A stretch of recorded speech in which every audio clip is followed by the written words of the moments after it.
રાજકોટથી ટ્રાફિક પોલીસની દાદાગીરીનો વધુ એક વિડીયો સામે આવ્યો। શહેરમાં પાર્કિંગમાં યોગ્ય રીતે ઉભા રાખેલા ટુ વ્હીલરને ટ્રાફિક પોલીસ દ્વારા ટોઈંગ કરવામાં આવતા વિવાદ સર્જાયો। છેલ્લા કેટલાક દિવસોથી ટોઈંગ કામગીરીને લઈને ટ્રાફિક પોલીસની ભૂમિકા ચર્ચામાં આવી છે। આ મામલે રજૂઆત કરવા ગયેલા એક એડવોકેટે ગંભીર આક્ષેપ કર્યો। ટ્રાફિક પોલીસ કર્મીએ તેમની પર કાર ચડાવવાનો પ્રયાસ કર્યો।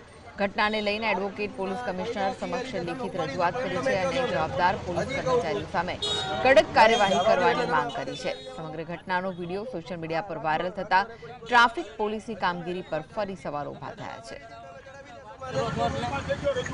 એટલે તમને રજૂઆત કરી છે, તમે આવી રીતના માથે ચડાવી દો, જો રેકોર્ડિંગ રાખજો, આવી રીતના એડવોકેટની ઉપર ચડાવી દે છે। હા,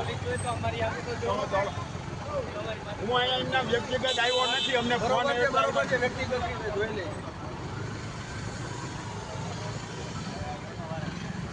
ક્યારેય પણ એક પણ વસ્તુ સાંભળ્યા વગર ટોઈંગ કરીને લઈ ગયા।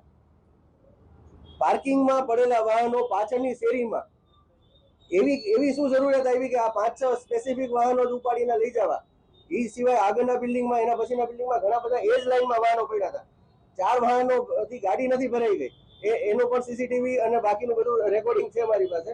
એ રજૂઆત કરવા હું સીપી ઓફિસે હાલ જાઉં છું કે પાર્કિંગના પડેલા વાહનોને કેવી રીતના કાયદાકીય રીતે ટોઈંગ કરીને લઈ જઈ શકાય।